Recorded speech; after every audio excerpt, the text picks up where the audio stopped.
This is a new sermon series that it's about the great warrior poet King David. We read about his life in primarily the books of 1st and 2nd Samuel. There's a little bit in Kings. He definitely has a parallel account in 1st Chronicles. But for the most part, we're going to follow 1st and 2nd Samuel. And it's going to take us a number of months.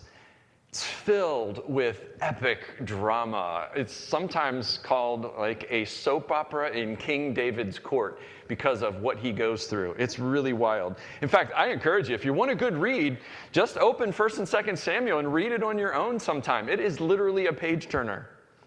But we're going to have a few weeks before David even gets to the story. We have to work our way through some important background material just to get there. But I think you'll find it is really important. Today we meet the man who gives these two books their name, 1st and 2nd Samuel. But as we're going to see eventually, it's probably better to name these the book of David. But for now, turn to 1 Samuel chapter 1, verse 1. If you're reading one of the Bibles in your pew, it's page 213. 1 Samuel chapter 1, verse 1, page 213. As you'll see, verse 1 gives us a bunch of background info. It says, there was a certain man from Ramathaim, a Zophite from the hill country of Ephraim, whose name was Elkanah, son of Jeroham, the son of Elihu, son of Tohu, son of Zuph, an Ephraimite, and there's a lot of names that we just don't know who all these people are, right? What we need to do is step back in time a little bit into biblical history to get a sense of where are we? What time frame are we talking about here? So let's begin at the beginning, Genesis. We read about creation and the flood and the origins of the nation of Israel through the great ancestors Abraham, Isaac, and Jacob. Jacob was renamed Israel. He was the father of the nation. Well, we then come to the book of Exodus, and between Genesis and Exodus, about 400 years has passed. And we learn that this family of Jacob, this Israel, has now grown into a great nation, but they are enslaved in Egypt. And in the book of Exodus, God miraculously brings them out of slavery, and he enters into covenant with them, most famously at Mount Sinai, where they receive the 10 Commandments. This is in the process of leading the nation to the promised land of Canaan, modern-day Palestine, Israel, where their forefathers were originally from. Well, then we have a few more books of the Bible, Leviticus, Numbers, and Deuteronomy, which pretty much tell the story of the advancement of the people to the promised land, as well as all the details of God's covenant law with them. Lots of laws in those books.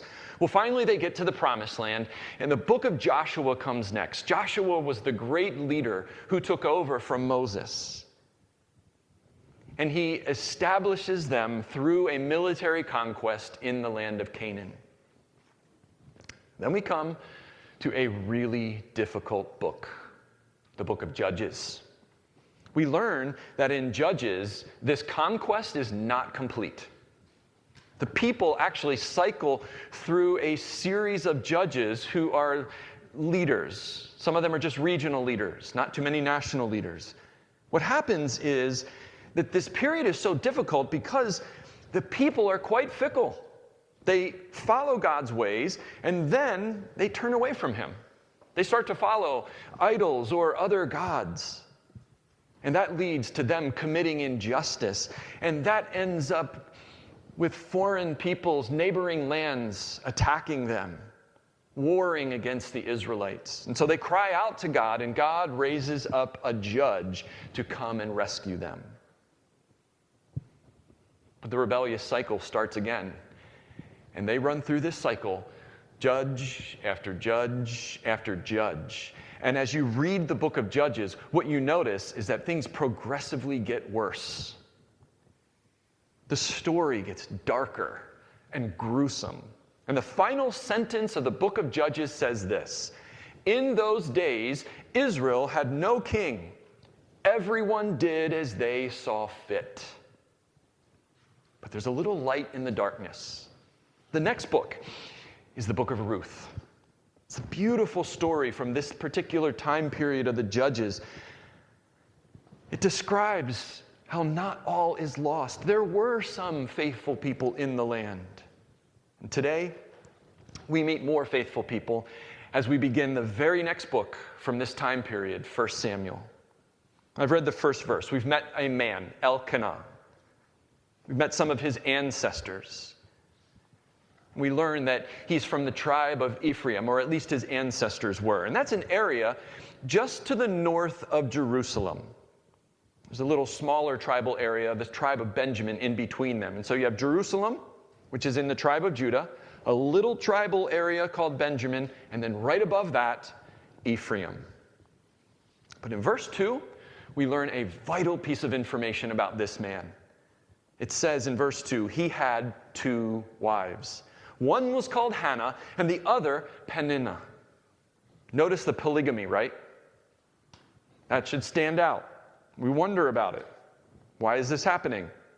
Polygamy occurs in numerous Old Testament stories. But the original description of marriage, going all the way back to the beginning in Genesis chapter 2, verse 24, is a passage that we so often use in our weddings to this day. A man shall leave his father and mother and be united to his wife, and they become one flesh. God's original intent was not polygamy, but monogamy. Well, the next sentence in verse 2 is critical. Even though this was a polygamous relationship, it was common, there is a major difference between these 2 women. Peninnah had children, but Hannah had none. In the ancient Israelite culture, as with so many places around the globe, even today, a woman was considered only as good as her ability to produce children. And especially, she needed to produce a male heir. If the woman could not produce, it was viewed as if it was her fault. The man would then turn his attention to another woman to produce the heir. This was all important. The situation could actually become very precarious for the woman who was barren. She was not only facing the shame, the cultural shame of being barren, but she could be divorced, which could result in her becoming destitute. In other words, if you did not bear children, especially if you did not bear a male heir, you could be very, very vulnerable in society. But look at verse 3. It says, year after year, this man, Elkanah, went up from his town to worship and sacrifice to the Lord Almighty at Shiloh, where Hophni and Phinehas, the 2 sons of Eli, were priests of the Lord. So we learn that this guy, Elkanah, he's got 2 wives, which we're not really sure about, but he is a religious man. He makes this regular trip to Shiloh. Why not Jerusalem? It's because there was no Jerusalem at this point. Well, there was Jerusalem, but the Israelites had not yet conquered it. There was no temple there. That's much later in history. Shiloh was the town where the Israelites had set up the tabernacle, the tent of meeting, where the Ark of the Covenant was located. And the priests observed the sacrificial system from the Mosaic Law there at the tabernacle in Shiloh. Now, this tabernacle, and maybe you've gone to see the tabernacle that's, just around the corner here. It's not big. It's basically a 2-car garage tent. But that's where they would go. And God asked all the Jewish males to travel to the tabernacle 3 times every year to make sacrifices before his name. And that's what Elkanah is doing. Now, this doesn't mean that the women wouldn't go along, as we're going to soon see. But they would go and they would worship there at the tabernacle. That word worship is a very picturesque word. It is the image of them bowing down before the Lord to worship. But we have to wonder, is Elkanah just kind of going through the religious motions? Is this just kind of the thing that you do? Just show up on Sunday morning. Just go do the worship. Just go do the sacrifices 3 times a year because that's what you do. Or is this a matter of heart for him? Does he really believe this? Is he a genuine follower of Yahweh, the one true God? Look at verses 4 and 5. Whenever the day came for Elkanah to sacrifice, he would give portions of the meat to his wife Peninnah and to all her sons and daughters. But to Hannah he gave a double portion because he loved her, and the Lord had closed her womb. So Elkanah, through the sacrificial offering, is able to take some of the meat and bless his family. That was in accord with the Mosaic law. But notice his treatment of Hannah. He easily could have gotten rid of Hannah. Instead, he gives her a double portion. She wasn't producing an heir. He could divorce her, but instead he loves her. He had a special place in his heart for her. And so 3 times every year, his generosity was on full display in front of his whole family. But what happens in your families when one person is the favorite? There's no favorites in any of your families, right? Come on, does anybody have favorites in their family? The kids probably say that there's a favorite. None of my family's here today, so I will just say it. My kids have totally told us, so-and-so is your favorite. I know it. We deny it, of course. I don't think that's true. But what so often happens is that kind of disagreement. People get jealous. Look at verses 6 through 8. Because the Lord had closed Hannah's womb, her rival kept provoking her in order to irritate her. This went on year after year. Whenever Hannah went up to the house of the Lord, her rival provoked her till she wept and would not eat. Her husband Elkanah would say to her, Hannah, why are you weeping? Why don't you eat? Why are you downhearted? Don't I mean more to you than 10 sons? I mean, look at Hannah. She's got this double portion of meat right in front of her. Probably smelled amazing, too. And think about how good it smells. Now that we're getting into springtime, people are going to be grilling. You're going to be smelling the smells from all across the community. It smells so good. I mean, we can even pick it out. I think they're making hot dogs. No, I think they're making steak. Or they're making wheat. It just smells so good. But she couldn't eat it. She's sick to her stomach. Why? Because her rival, the other wife, Peninnah, provoked her to this point of irritation. So what exactly was Peninnah doing to provoke Hannah? The word here is really an intense word. It's not just frustrating. It is like deeply frustrating. Peninnah is actively, consistently bullying Hannah. And you can see why. Peninnah knows that Elkanah loves Hannah more than her. She could easily be thinking to herself, this isn't fair. I'm the one that has actually produced sons and daughters for this guy, and yet he's giving Hannah the double portion? My kids could really use it. Peninnah feels she is justified in her negative view and bullying treatment of Hannah. So of course Hannah is weeping about this. She can't help it that she can't produce a baby. She can't make it happen. She's also not forcing Elkanah to give her the meat constantly. So you can see why she would be emotionally wrecked at this situation. It's both within her because of her body, and it's outside of her because of the bad treatment from Peninnah. She might also be upset at God. We read, the Lord closed Hannah's womb. Now, perhaps that's just simply an ancient mindset understanding a situation that we in our day know is just a medical situation. We don't know for sure that God specifically closed the womb. That ancient mindset was much more enchanted than we are, meaning we are technologically, scientifically, medically informed. They didn't have access to that. So they just figured if a person wasn't having a baby, it was God's doing. Well, you and I know that barrenness is a physical condition that many people have. We've walked through that in our church family. I've walked through that in my personal family. My sister could not have children. It's nothing to do with God's hand in the matter. But Hannah's an ancient person, so it's totally normal for her to think like an ancient person. So think about it. Physically, relationally, spiritually, she is carrying a heavy load here. I want to pause for a minute and ask you, are you carrying a heavy load? Does Hannah's story resonate with you in any way? Physical ailments, relational brokenness, spiritual dryness. It's the stuff of life, isn't it? What Hannah was experiencing, you and I experience on a regular basis. My guess is that most everyone in the room has something going on like this in their lives. Something that makes us frustrated, confused, angry, and just want to weep. We wonder if we're alone. We wonder if anyone is noticing us. Well, thankfully, in our story, Elkanah notices. It really helps when people notice, doesn't it?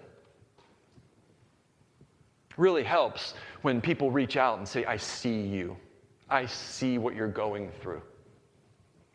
I see you weeping. And Elkanah notices and makes what he thinks is a powerful argument. Don't I mean more to you than 10 sons? Yikes. That sounds to me like one of those comments that one spouse thinks is going to be really helpful to the other spouse, but it does the opposite. You ever been there? You ever said something where you intended to help someone and it just made things worse? That's human relationships for you. It doesn't have to be between spouses. It could be between friends. It could be between siblings. Elkanah's comment doesn't help. In fact, the writer gives us no indication that she even responds to him at all. More than likely, what we're reading there in verses 6 through 8 is not a one-time situation. Remember, they're going to do these sacrifices 3 times a year. It made me think about how this must have felt for Hannah. You know, think about the first time she gets the double portion of meat. That would probably be embarrassing, but maybe she's also really thankful and hungry, and she enjoys it. But as it keeps happening, 3 times every year, maybe multiple years in a row, she knows the rest of her family is watching. She tries to play it off like, oh, Elkanah loves you guys too. Maybe she even tries to share the meat with them. But it just keeps happening. And her embarrassment of this special treatment starts to turn to a more desperate feeling. It gets to the point where she doesn't want the extra meat anymore. She just wants to bear a child, especially a son. And now, every time it happens, the eyes are on here. Here it goes again. Especially Peninnah, her rival. Peninnah makes comments under her breath about how her children could sure use that extra meat. So maybe for a few years, as they're starting to make their family preparations to actually go to Shiloh, Hannah dreads it. She doesn't want to go. It's so shameful. It's so hurtful every single time. And this time she's just despairing. She's sick in her stomach. She literally can't do it again. But she has no choice. Sure enough, here comes Elkanah with this big double portion of meat. And he thinks he's being loving to her. How can he not see how painful his comment is? Don't you know that I mean more to you than 10 sons? She's thinking, no, you don't. And she reaches the breaking point. Look at verses 9 through 14. Once, when they had finished eating and drinking in Shiloh, Hannah stood up. Now Eli, the priest, was sitting on his chair by the doorpost of the Lord's house. In her deep anguish, Hannah prayed to the Lord, weeping bitterly.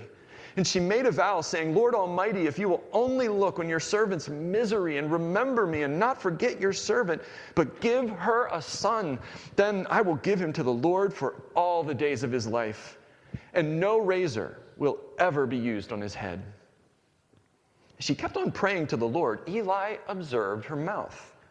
Hannah was praying in her heart, and her lips were moving, but her voice was not heard. Eli thought she was drunk and said to her, "How long are you going to stay drunk? Put away your wine." Have you ever observed a stranger weeping? Maybe you saw it. I mean, it's rare, but maybe you were there and you actually approach them and you say something like, "Are you okay?" That's typically what we do, right? We have sympathy. We might even have empathy for them, which means we are feeling the feelings right along with them because we know what it's like to be distraught about something and weep bitterly. What we don't accuse them of is being unruly. We usually don't say, "Stop it. What's wrong with you?" But that's what Eli does to Hannah. He sees her mouth moving, no words coming out, and just assumes that she's drunk. But think about what Hannah has been through to bring her to this moment. Her rival Peninnah is provoking her to the point of despair, causing her to lose her appetite and weep. Her husband Elkanah says, "Don't think of me, or don't think of this as any big deal because you have me." And now Eli assumes she's drunk out of her mind. Hannah, in other words, at this moment, has been dumped on over and over and over. Maybe you've experienced that too, where it is just a low, dark moment. So how Hannah responds in this moment is unbelievable. Now think about it. She has just prayed this deeply faithful prayer to the Lord. She calls him the Lord Almighty. And in your Bibles, more than likely, the word Lord there is in all capitals. That means that in the original Hebrew behind it, she's using the word Yahweh, the personal name of God. And then she says Almighty. She's referring to, some Bibles say this is the Lord of hosts or the Lord of the angel armies. But figuratively, what it means is a reference to God who is omnipotent, all-powerful, or almighty. It's a way of referring to God that is basically saying, "Lord, even in the midst of my absolute anxiety and despair, I know that with you, all things are possible." Hannah is basically saying, "Lord, I am desperate here. I so badly want a son, and I know you can do it." It's a prayer of faith. It's a prayer of trust and hope. She asks God to look at her and remember her. It's so bold. I mean, imagine that. Saying to God, "Look at me, remember me," as if he can't or hasn't. In fact, she just called him Almighty. I mean, is she being contradictory there? If he is almighty and omnipotent and all-powerful, of course he's all-seeing. Of course he remembers her. The problem for Hannah, so often for you and for me, is that theology sometimes doesn't seem to apply to what we're going through in our real world. We know who God is intellectually, but we don't feel like we're experiencing him in our real world situation. For Hannah, it's all about having a child and nothing is happening for years. This cannot be the first time that she asked God for a child. Year after year, nothing. Many of you know the feeling. How many of you have prayed for something day after day, month after month, maybe year after year, asking God to intervene? It could be for a healing. It could be for a relationship. It could be for finances. There's all sorts of things. And you faithfully pray, and years go by, and all that it seems like is radio silence from God. Maybe you've been there. Maybe you've felt some of what Hannah is experiencing. When Hannah prays like this, when we pray like that, it really reminds me of the laments in the Psalms. Those laments are cries of complaint. And we wonder, am I even allowed to talk to God like this? But the psalmists do over and over and over. They say things bold like, wake up, God. How long are you going to sleep on the job? Don't you see what I'm going through in my life? You promised that you would take care of me, but I'm really struggling here. People are against me, mistreating me, and you are nowhere to be seen. That's what Hannah's doing. She is lamenting like that. And lament is viable. It's biblical. It's a necessary, honest way that God wants us to talk with him. And so what we can see is Hannah not being contradictory, not being unfaithful, but actually being very faithful here. And then she takes it to the next level. She says, if you give me a son, I will give him back to you for his whole life, and no razor will be used on his head. That's a risky vow. Hannah essentially is saying, God, if you do this for me, I am going to relinquish my role as mother. I mean, if she follows through with this, if God follows through with this, isn't she going to be right back in the same position from where she started? Childless, facing the bullying from Peninnah. Possibly so, but in Hannah's mind, it is all worth it. At least then she would be able to say this, I do have a son. And I gave him back to serve the Lord. Which is something that apparently Peninnah did not do. That would put Hannah on the high road, right? Now, I don't know if Hannah figured all that into it, but it would be true. That would happen. Then Hannah decides to take it one step further yet. She doesn't just vow to give the child back to God. She says that the child will serve the Lord all the days of his life, never cutting his hair. Why does she go to that extra step? Doesn't that seem a little bizarre? Well, what she's doing is referring to something called the Nazirite vow. Nazirite meaning a special vow to the Lord. I'm not referring to Nazareth, which is the city Jesus grew up in. Two totally different things. A Nazirite vow comes from the Hebrew word nazir, and it refers to the idea of abstaining from something.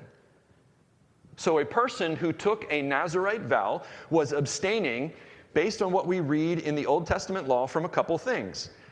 Any grape or grape byproduct, cutting their hair, approaching dead bodies, even if it was their family member, and they would do it for a specific time period.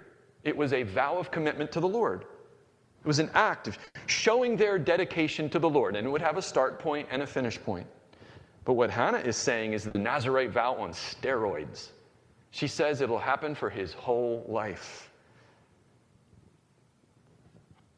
And thus she is responding to Eli's comment about being drunk, because she knows what's going on in her heart and mind. And she explains it to him in verses 15 through 18. Not so, my lord, Hannah replied. I am a woman who is deeply troubled. I have not been drinking wine or beer. I was pouring out my soul to the Lord. Do not take your servant for a wicked woman. I have been praying here out of my great anguish and grief. Eli answered, go in peace, and may the God of Israel grant you what you have asked of him. She said, may your servant find favor in your eyes. Then she went away and ate something, and her face was no longer downcast. How about that phrase in verse 15? I was pouring my soul out to the Lord. That's such a great description of prayer, isn't it? Sometimes when we think we don't know how to pray, we pour out our soul to the Lord. We reveal our innermost longings. It could be our desires. It could be our pains. Could be our dreams and our joys to the Lord. We pour out who we are to him. That's what Hannah was doing, and thankfully Eli gets it. Sends her off in peace with his own stamp of approval on her request. And this changes everything for Hannah. She's got a new feeling in her heart and mind. She's experiencing the peace that Eli mentioned. And from there on out, the story is filled with blessing. And so let's read, starting in verse 19 to the end of the chapter. It says, early the next morning, they arose and worshiped before the Lord and then went back to their home at Ramah. Elkanah made love to his wife Hannah, and the Lord remembered her. So in the course of time, Hannah became pregnant and gave birth to a son. She named him Samuel, saying, "Because I asked the Lord for him." When her husband Elkanah went up with all his family to offer the annual sacrifice to the Lord and to fulfill his vow, Hannah did not go. She said to her husband, "After the boy is weaned, I will take him and present him before the Lord, and he will live there always." "Do what seems best to you," her husband Elkanah told her. "Stay here until you have weaned him. Only may the Lord make good his word." So the woman stayed at home and nursed her son until she had weaned him. After he was weaned, she took the boy with her, young as he was, along with a 3-year-old bull, an ephah of flour, and a skin of wine. And she brought him to the house of the Lord at Shiloh. When the bull had been sacrificed, they brought the boy to Eli. And she said to him, "Pardon me, my lord. As surely as you live, I am the woman who stood here beside you praying to the Lord. I prayed for this child, and the Lord has granted me what I asked of him. So now I give him to the Lord. For his whole life he will be given over to the Lord." And he worshiped the Lord there. Now jump ahead to chapter 2, verse 11. Because we see a little conclusion to this part of the story. Chapter 2, verse 11. Then Elkanah went home to Ramah, but the boy ministered before the Lord under Eli the priest. So this story, this account of the birth of Samuel, is really a story about his mom. It's a story of her prolonged pain, her desperate prayer, and God's provision. Not every situation works out that way. God is under no obligation to give us what we want, no matter how much we pour out our soul to him. I prayed for my granddaughter Lily for months before she was born this past January. We knew that the initial reports were that she was having a heart issue, a serious heart issue for which she would be born and have to go into surgery. I prayed for my granddaughter Lily to be born with no heart issues, knowing that God could do it because he is the Lord Almighty. I prayed for a miracle, just like Hannah. Instead, Lily was born with more heart issues than originally thought. That was hard, disappointing. And yet that doesn't change anything about our relationship with the Lord. Instead, it reminds us, rather than feeling negative towards God, that we live in a broken and fallen world, and there will be sickness and accident and death and pain. But we still pour out our soul to him. We still ask him to intervene. I think about what Jesus did in the garden. Remember his prayer? "My Father, if it is possible, may this cup be taken away from me." He was honest. He knew that he was about to endure unimaginable pain. And he expressed his real desire, "Take it away, Lord." But he didn't stop there. He says, "Yet not as I will, but as you will." So it's totally okay. Jesus shows us to pray for what we want, whether that's rescue from hardship, for financial provision, for healing. Could be many things. But when we pray, we remain teachable and humble, saying, "Lord, here's what I want, but ultimately, if it's not what you want, then I also want what you want." Hannah in this story not only reminds us about a faithful relationship with the Lord and how we can communicate with him in the midst of our darkness and desperation, it also reminds us of the incredible godly influence of parents and grandparents in the lives of our kids and grandkids. Now, we're going to talk about that more as the series goes on, but I do want all of us to remember what an impact we can have. What a powerful impact we can have on the lives of our loved ones. But let's conclude by taking a look again at the faithful heart of Hannah. The beginning of chapter 2, we actually read another prayer of hers. I want you to hear her heart in this prayer. Starting in chapter 2, verse 1, we read, "Hannah prayed and said, My heart rejoices in the Lord. In the Lord my horn is lifted high. My mouth boasts over my enemies, for I delight in your deliverance. There is no one holy like the Lord. There is no one beside you. There is no rock like our God. Do not keep talking so proudly or let your mouth speak such arrogance, for the Lord is a God who knows, and by him deeds are weighed. The bows of the warriors are broken, but those who stumbled are armed with strength. Those who were full hire themselves out for food, but those who are hungry no more. She who was barren has borne 7 children, but she who has had many sons pines away. The Lord brings death and makes alive. He brings down to the grave and raises up. The Lord sends poverty and wealth. He humbles and he exalts. He raises the poor from the dust and lifts the needy from the ash heap. He seats them with princes and has them inherit a throne of honor. For the foundations of the earth are the Lord's. On them he has set the world. He will guard the feet of his faithful servants, but the wicked will be silenced in the place of darkness. It is not by strength that one prevails. Those who oppose the Lord will be broken. The Most High will thunder from heaven. The Lord will judge the ends of the earth. He will give strength to his king and exalt the horn of his anointed. It's just such a joyful, powerful expression of faith in God, as well as the upside-down nature of God's heart. Did you notice a couple lines in the prayer that made me wonder if Hannah prayed this out loud in front of her rival Peninnah? I mean, look at verse 3. Do not keep talking so proudly, or let your mouth speak such arrogance. Or the second half of verse 5. She who was barren has borne 7 children, but she who has had many sons pines away. It's almost like she's poking back at her a little bit, saying, look what the Lord has done. I wonder if even when she was praying, she did one of these things. She's praying, she looks up, looks over at Peninnah, and just raises her eyebrows like, see, are you listening to this, Peninnah? You should be. But really the main theme of the prayer is God's holiness, his might, his provision, particularly. Notice how she connects God's power to people on the margins. It's really personal for Hannah. She was one of those people on the margins. A barren woman in ancient society. Now, thankfully, she had a husband who loved her.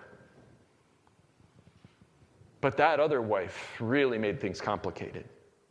So Hannah knows a thing or two about being downtrodden. And her prayer talks about God's heart for those who are hurting. God is for those people who have enemies. God is for those people who are being bullied.